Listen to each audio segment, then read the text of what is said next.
My stupidity. No, even when I was a little kid, I would make sure that somebody else had something before I did. Or if anybody else coveted what I had, I gave it. And that Bible verse, let me get that Bible verse and let you read it and let you look at the handwriting. Yeah. It's eerie. Eerie, Pennsylvania. I didn't see my Bible. I like to have a dying fit, but I remember she put it up so that the kids could get it.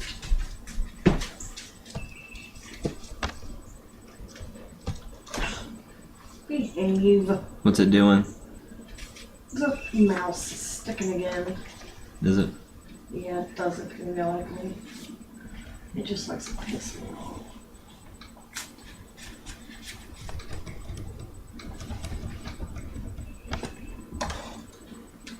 That certainly has me Satan beige, beautiful. Satan being beautiful. Okay. Satan was the most beautiful of all God's angels.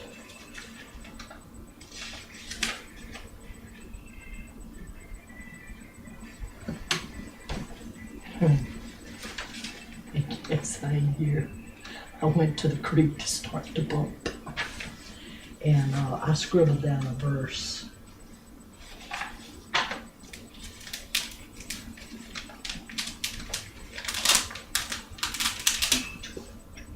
That's Mr. Peanut.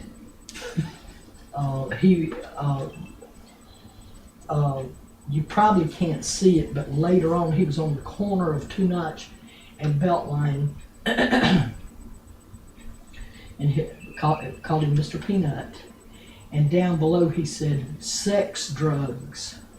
Had sex drugs, type of supplements and everything. Yeah. That's what he meant. Okay. And there's my I didn't think daddy's. about My daddy's whatever. That was my corsage for my wedding. Ezekiel is talks all about blood. Do not take blood. This is the one verse in here that my daddy read over my mother when she was bleeding to death after having Carolyn. Ecclesiastes chapter 9 will tell you about no one has power in the day of the death. That if I drop dead, there's another one. I must have had two. Thou shalt not, thou shalt not. How old is that Bible? Huh? How old is that Bible? I bought this before, and I'm ashamed to say, probably didn't pay for it. It was $50, and back then, when people had children, whoever it was would get the name and address out of either from the hospital or out of the newspaper. They'd show up on your door, and they would sell you a Bible, because in the old days, all of your records were kept in the Bible. And even to this day, the Social Security Department and everything will take Bible records as concrete proof. Yeah. 2 Corinthians, IRS. Read it and tell me what it says to you. Ooh. So many things had to come together that day, Rusty, for that to be found. And it was under Sharon's foot in a puddle of water. And I told her, get in, I'm on a dead curve. Get in the car. Wait a minute, there's something here with your handwriting on it. It must have fell out of the car. And she picked it up and it was wet. Yeah. And she said, no, it's a Bible verse.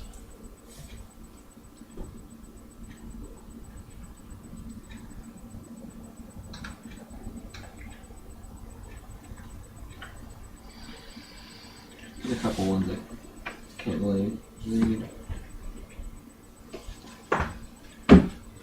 What does that say? Let me read the whole thing. Yeah. Jeremiah 17:11. As the partridge sitteth on eggs and hatch.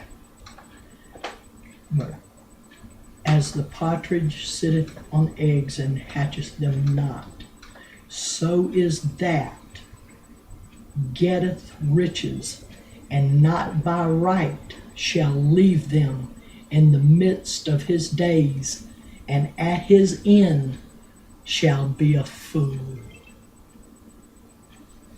God told me, literally told me in handwriting that really looks like mine, and Sharon's foot. So many things had to come together. Do you know why I was at that bridge going to Elgin? Because I was bound and determined that Mark had bought and paid $30 or $40 for an elixir that he was going to drink before he went down to take his drug test, and he was going to beat the test. So as I drove by, I took the bottle and I swung it over the car into 25 Mile Creek at the bridge. All right. Sharon and I were going to Elgin, and I said, damn, let's get out and look for that bottle. So I pulled before the bridge because there was plenty of pull off. And we got out and we looked both sides of the creek and everything like that. And this was weeks later. I started putting stuff to the side. I'm doing little bit by little bit as the day goes on. Okay. Well, because I gotta work tonight. I know. That's right. And you need to gotta go rest in up tonight. before you go. That's why we got you up early. Well, I was gonna say, finish telling your story. Okay, I looked on the other side and I walked down a little bit and looked, and maybe it had been caught in the rocks or something like that. And this is something that I would have never done. All right, I was parked. It was not 50 feet that Sharon could have walked safely back on a dead curve on a bridge. And I was parked in safety. I got in the truck, I started it up, and for some unknown reason, I pulled. I would have never done it. I pulled onto the bridge to pick her up. And she was fumbling around and I was hollering, get in the damn truck! Because at any instant, and these people would have crashed through the bridge and killed themselves, hit us, killed her, and wait a damn minute, and it was soaking wet, and soaking wet, and she said, look, the ink is fine. Let me tell you where I say that God sent me this, because shortly after this, I got from the Social Security, like they'll pay you back pay, $7,000 that I certainly could use, but I gave it away.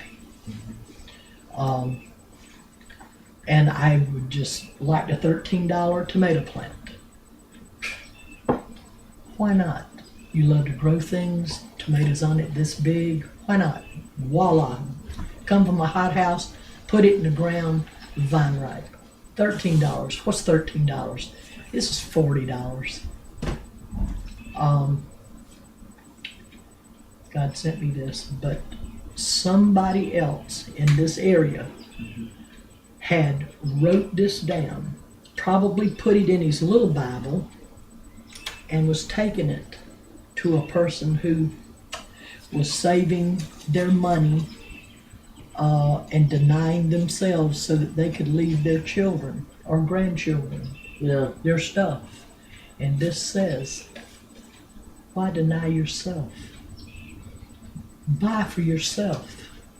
Yeah. You know, and at the end of your days, you're dead and a fool Yeah. because you didn't live like you should have lived. Yeah. My mama lived like a vagrant.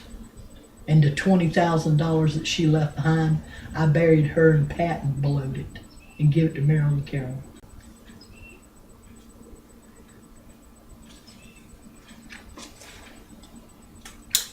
God speaks. He spoke. God has spoke to me many times. And for the most part, I don't listen.